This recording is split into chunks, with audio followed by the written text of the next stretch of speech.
Cette plasticité va avoir aussi un intérêt et une fonction importante, c'est celle qui va nous permettre de modifier nos comportements en fonction de la découverte des milieux dans lesquels nous allons évoluer.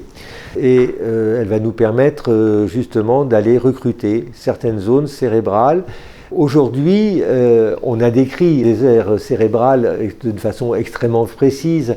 On a décrit par exemple l'aire visuelle qui est postérieure au niveau du cerveau. Et maintenant, on s'aperçoit que l'aire visuelle a d'énormes connexions avec les aires du diencéphale, donc du cerveau médian, et avec des aires du néocortex, c'est-à-dire le cortex frontal. J'ai pris comme exemple l'aire visuelle, mais ce serait la même chose avec l'aire motrice ou encore l'aire du rhinencéphale, c'est-à-dire l'aire sensitive.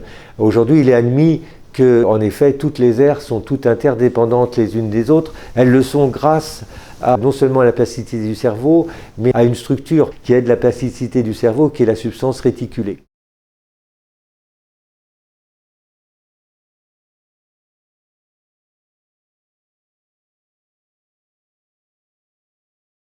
Donc, si vous voulez, ces aires cérébrales vont donc compenser tous les comportements qui vont être absolument anormaux pour l'homme, non seulement psychologiquement, mais aussi physiologiquement, c'est-à-dire tout ce que l'inconscient va percevoir qui peut mettre l'homme en danger et qui peut compromettre son pronostic vital.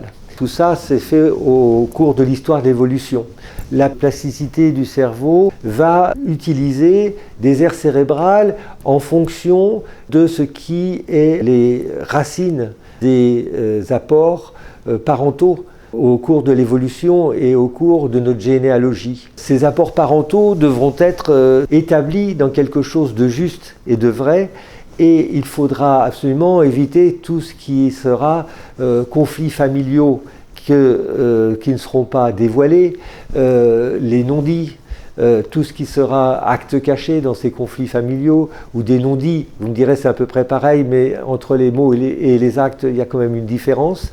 Et il faut comprendre qu'à partir de ce moment-là, les aires cérébrales vont être affectées profondément par des injustices, par des principes de mensonge, par des non-dits sur l'origine de nos racines, aussi bien maternelles que paternelles, sur nos abandons, sur les deuils, sur les principes qui sont liés à la forme d'union, d'alliance qui s'est fait au cours des évolutions. Et tout l'inconscient va enregistrer ces nombreuses empreintes et nous arrivons à en repérer à peu près 250 différentes au niveau des empreintes de conflits familiaux paternels et maternels ou de non-dits ou de conflits familiaux d'actes cachés au cours de plusieurs générations qui se sont déroulés et qui se sont inscrits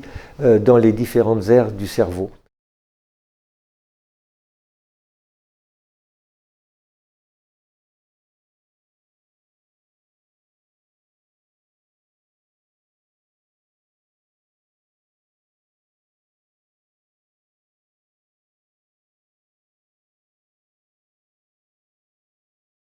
C'est grâce à cette plasticité que l'on peut comprendre par l'écoute de la main les zones qui pourraient être traumatisées et qui pourraient être traumatisées déjà bien antérieurement à la vie du sujet par rapport à l'apport. Il y a des bons apports, heureusement, mais il y a aussi des apports qui sont des apports profondément négatifs parce qu'ils ne sont pas faits dans la vérité, et l'être a bien l'intuition, puisque c'est ce qu'on a dit au début, a bien l'intuition qu'il y a quelque chose qui ne correspond pas ou qui ne va pas et qu'on ne lui a pas dit. Or, aujourd'hui, quand on voit beaucoup d'émissions ou qu'on lit beaucoup d'articles, on s'aperçoit que les gens à qui on a caché les racines feraient tout pour les retrouver. c'est bien dans leur intention personnelle et c'est comme quelque chose d'essentiel à leur vie, c'est primaire. Il faut qu'ils connaissent les racines. Et malheureusement, dans souvent ces conflits, les racines sont cachées et c'est extrêmement douloureux d'avoir l'intuition qu'il y a quelque chose qui ne correspond pas à son ressenti personnel et de ne pas pouvoir l'exprimer, de ne pas pouvoir en découvrir, je dirais, la cause.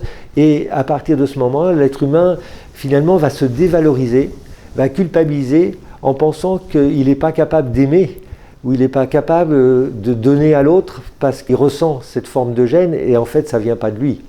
Et ça, je crois que c'est très important et c'était important d'en parler.